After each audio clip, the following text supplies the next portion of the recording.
What's up, YouTube? I'm back at it again, the True Opinionist here, or Alexander as some of you may know. So today I'm going to be doing a review on Abagail 2024. Okay, I'm surprised I actually get that right. I've recorded this like 3 times, at least the intro part, and I keep saying Annabelle, or at least in the previous videos or attempts to record this, I was saying Annabelle. So I'm glad I got it right this time.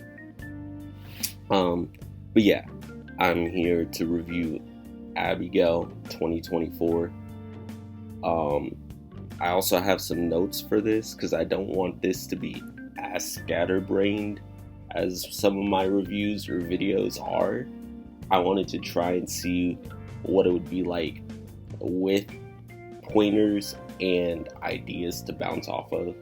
So maybe this video won't be all over the place since I have notes. But yeah, let's get right into it. So Annabelle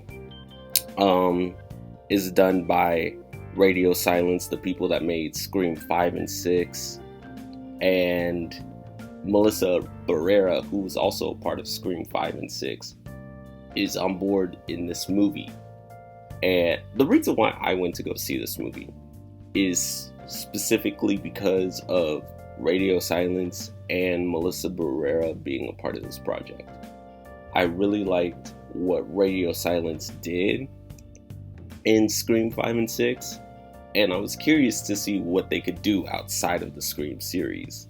So yeah, I just needed to go see it.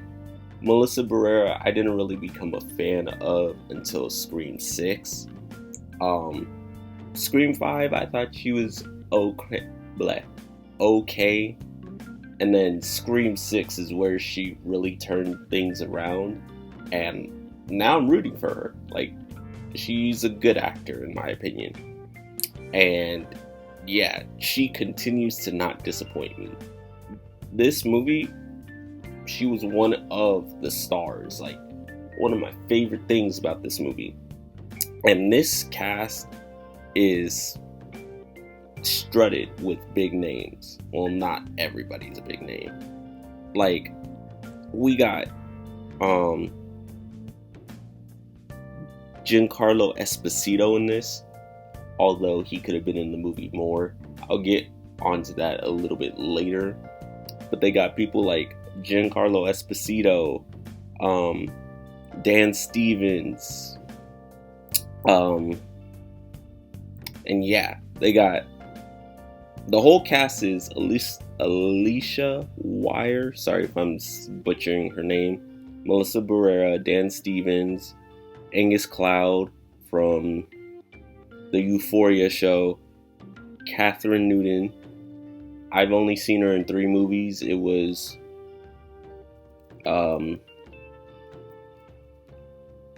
Freaky Friday or Friday. I don't remember what the horror movie was called, but it had an F in it, and it was like a body swap movie. She was also in Ant-Man and the Wasp: Quantumania, and now she's in this movie. Pretty sure she's done some other stuff, but I haven't seen her other work outside of those 3 movies. So yeah, I will be talking about Catherine Newton a lot more in this video later. But yeah, she's also on the list. We also got Kevin Durand. I already mentioned Giancarlo Esposito. We got William Catlett.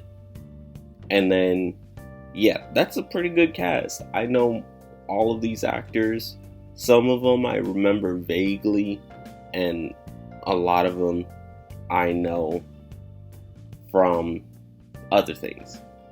But yeah, to start out, I do want to touch upon the standouts of this movie. Like I said, Melissa Barrera, she was on her game. Every scene she was in for me, she stole it. Like, the character she played, don't remember the character's name. They had 2 names, like each character had 2 names except the kid that's a vampire. That's not a spoiler, it's in the trailers. But yeah, each character had 2 names. due to how the plot's structured. It's a group of individuals, that's what I'll say. Group of individuals, because they don't have their gang or their band, whatever you want to call them. It didn't have a name. So I will just call them the special group of individuals were sent to do a job, which they had to babysit this kid played by Alicia Ware. Hopefully I'm saying your name right. If I'm not, I'm sorry. But yeah, they pretty much have to stay in this house for 24 hours babysitting this kid to get money from her rich father. That's the whole premise of the plot. They go into a house that the kid lives in, they abduct her, and then they take her to this mansion, and they have to stay in the mansion for 24 hours to hopefully get money from the rich father. And then once they get the money, they'll release the kid and they'll be able to go on their merry way. But yeah, that's the premise of the movie. And some shenanigans happen with Alicia Wire's character, Abagail. Only reason why I remember her name is because the movie is literally about her and everybody else, but mainly her. So yeah, standouts: Melissa Barrera. Her character was really interesting to me. The way she played up certain scenes and the way they had her character think, I loved it. Dan Stevens, he's known for, I know him from Marvel, a Marvel TV show that's not officially Marvel, but the show was called Legion, and he played a character who was one of the strongest mutants. That's where I know him from. I've only seen him in one thing, and that one thing he was really good in. So when I saw him in this cast, I knew I was in for a treat. And this movie, he delivers. Like, he is good. Another scene stealer.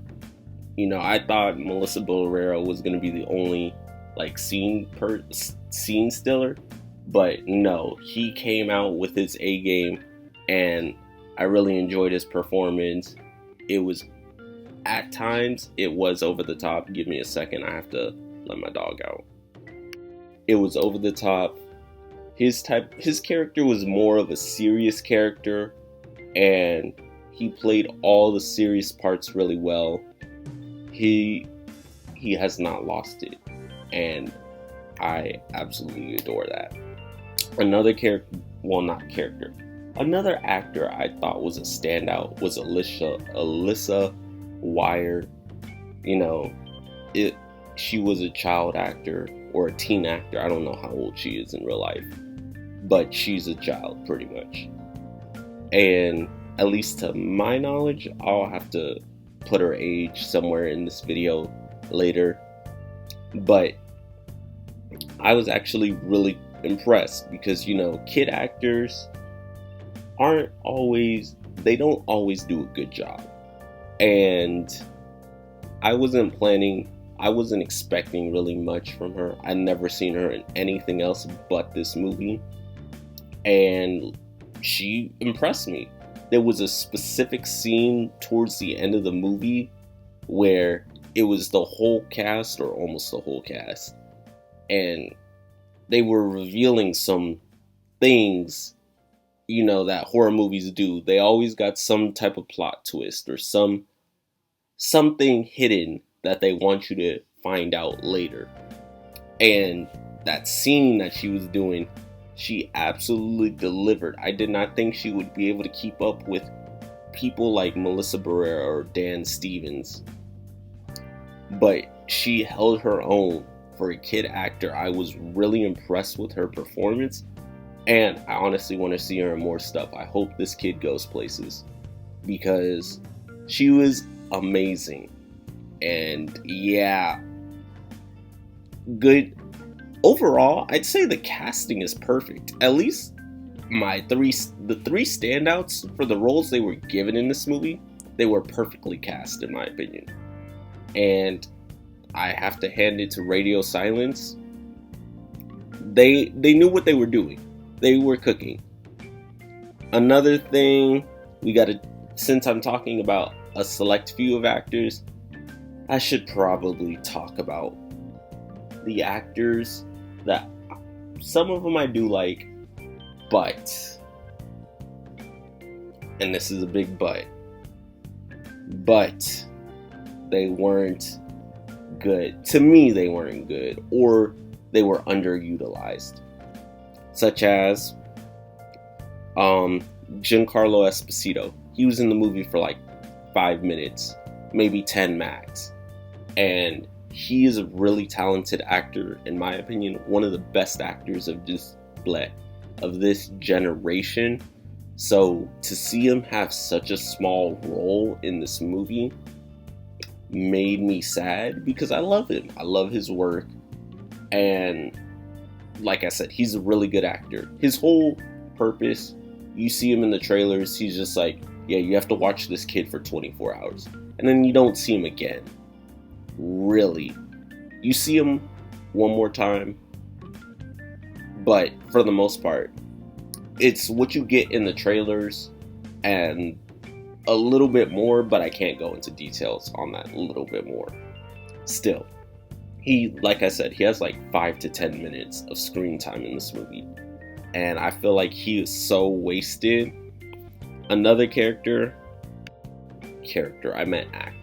Another actor I really like in this film. Another actor I really like in this film is William Collette.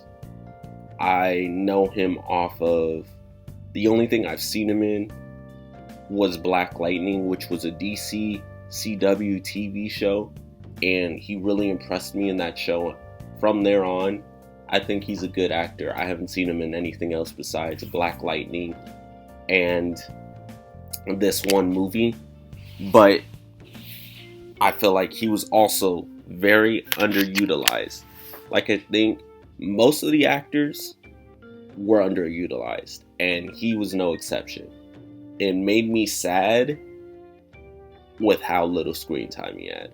I get why he wasn't in the movie, really, because there wasn't a big cast of characters. So, yeah, I do get why and the reason, but it's just like, I feel like a lot of these characters, it was a small cast and almost a 2-hour movie.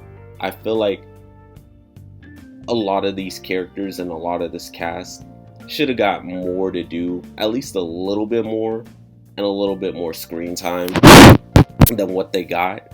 Like Melissa Barrera, she was in the whole movie. Dan Stevens as well. Alicia, I don't know how to say her name, but Alyssa Ware, however you say it, she was in the whole movie. And then people like Angus Cloud, he was from Euphoria. Catherine Newton, like I said, Freaky, Ant-Man, and this movie. Kevin Durand, Giancarlo Esposito, William Collette, they were all barely in this movie. And, well, actually, Catherine Newton and Kevin Durand were in the movie for a decent amount of time. But, like I said, I feel like the cast is wasted. I will say, there wasn't any bad actor besides one. Like, I liked everybody in this movie besides Catherine Newton. You know, in the 3 things I've seen her in, Freaky, thought she was okay in. I didn't dislike her performance. Didn't dislike her character. Ant-Man and the Wasp, Quantumania, I thought she was not good in. And this movie, I don't think she was good in. a lot of my issues come from her acting, um, which is sad because I do think she can be a good actor. But yeah, she just wasn't it, and definitely brought my enjoyment of this movie down. So that makes me sad a little bit, but I'm not gonna bash on her. That's all I'll say. I just didn't like her in this movie, and that was the only actor that I really did not like in the movie. Everybody else I thought did a fine job, or were underutilized. And now I will be talking about the pros of this movie. Pros. So, first off, we got the atmosphere. I loved what they did with the atmosphere. The way the music was playing, the way halls in this mansion looked, the way it was all dark. You know, I feel like a lot of horror movies, and I don't watch a lot of horror movies because I don't have a high tolerance for horror. You know, as a kid, throughout elementary, middle, and high school, I refused to watch anything horror. It wasn't until I got to college where I was like, okay, you know, let me go out of my comfort zone and let me try new things. So yeah, it wasn't until college when I started getting into horror. But from the horror movies I have seen, I feel like some of the time horror movies don't get their atmosphere right. And I feel like this movie does enough to give you enough suspense to get you asking questions, to build that ambiance that you need. And I think it did a great job. Its lighting, its set work, like the set design was amazing. Visual effects and practical effects looked great in my opinion. I love the opening scene. You know, they played, what was the song? I'm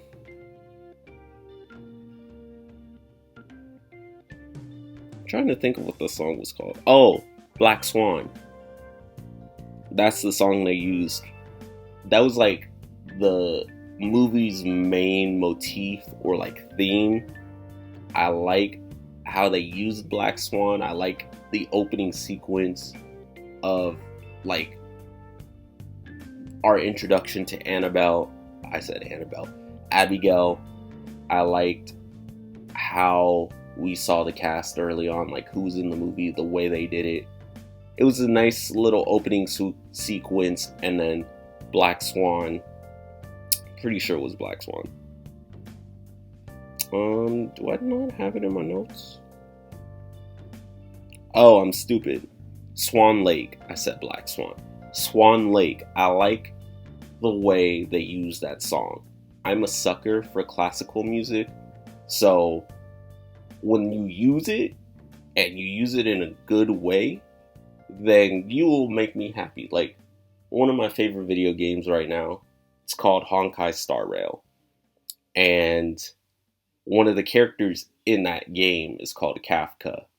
And her theme is like a mix of Beethoven's iconic classical song and some other like original music put together, and it makes an amazing song.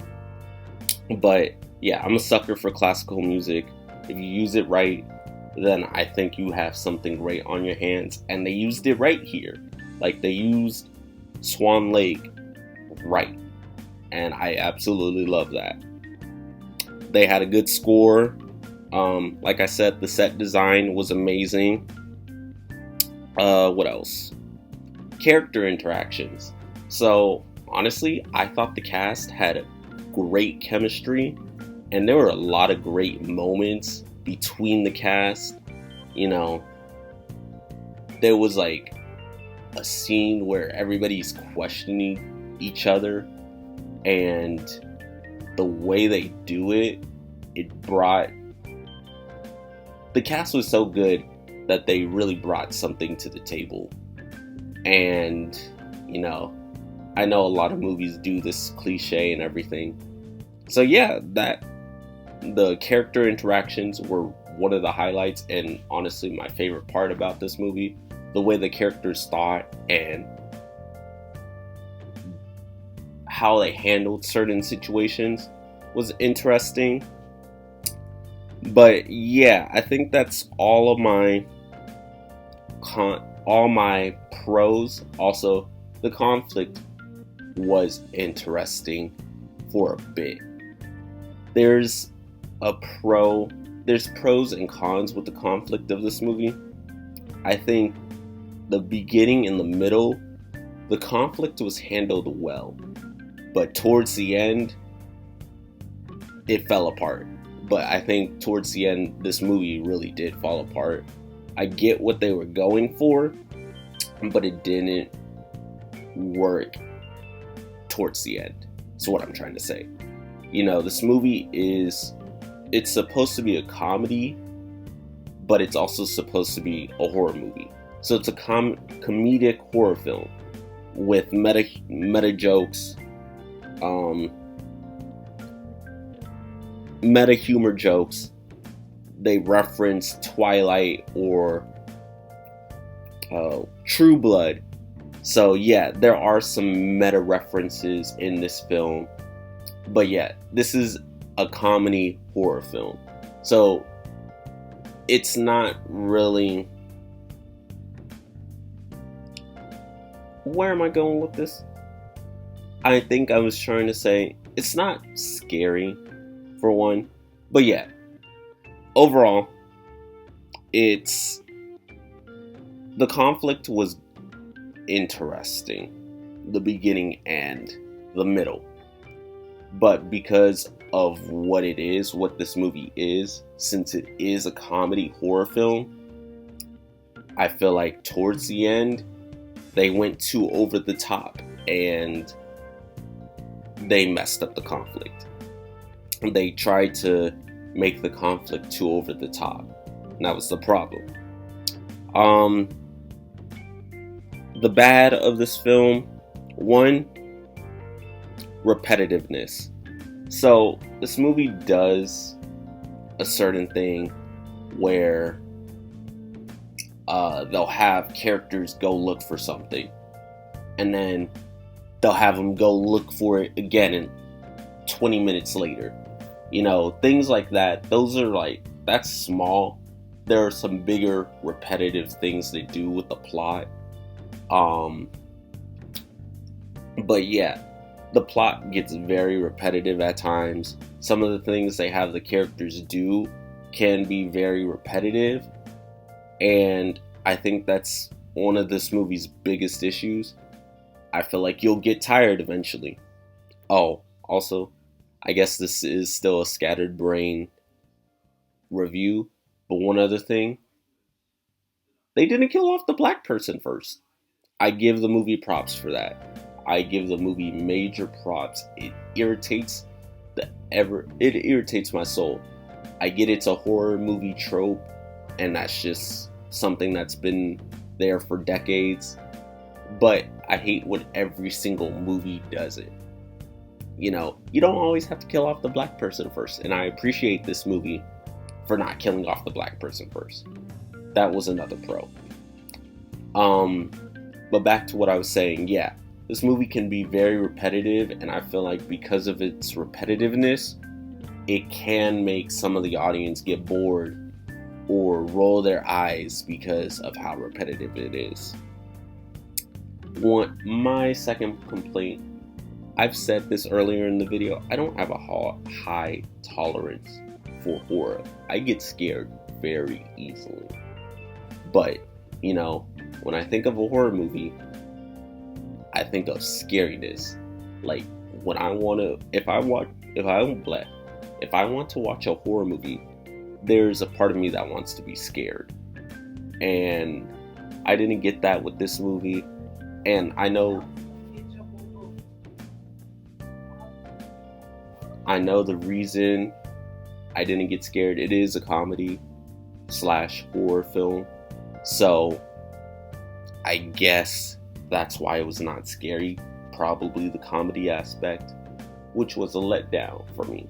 Like, I do like the jokes they had in this movie. I do like the comedy aspect of this movie, but it could have been at least a little bit scary. Especially coming off of Scream 6, the last thing I ever saw Radio Silence do. That movie, it's not really scary, but it does have some good jump scares every now and again. So I was kind of hoping for some nice jump scares at least. Didn't get that. So I kind of consider that to be a negative. Like I said, this is a horror comedy, so take that as you will. My next bad point, story could have been tighter and cleaner and less confusing. So the plot is straightforward.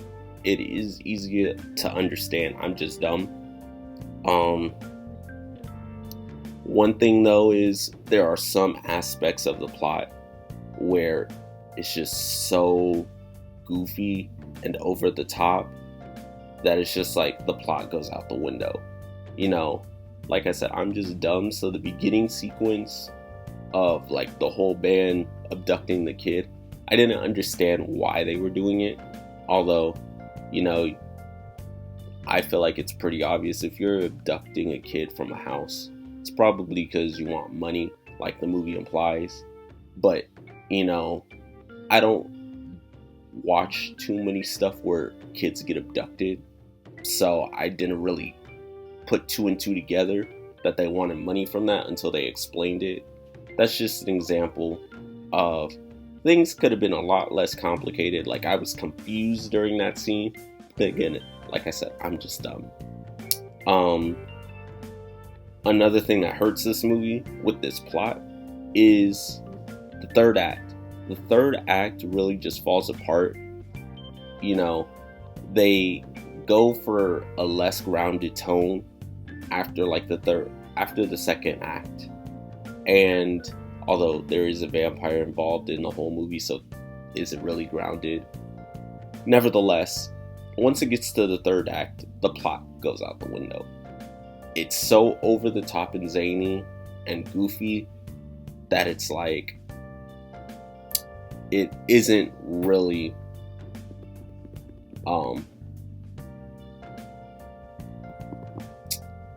it isn't plot driven anymore.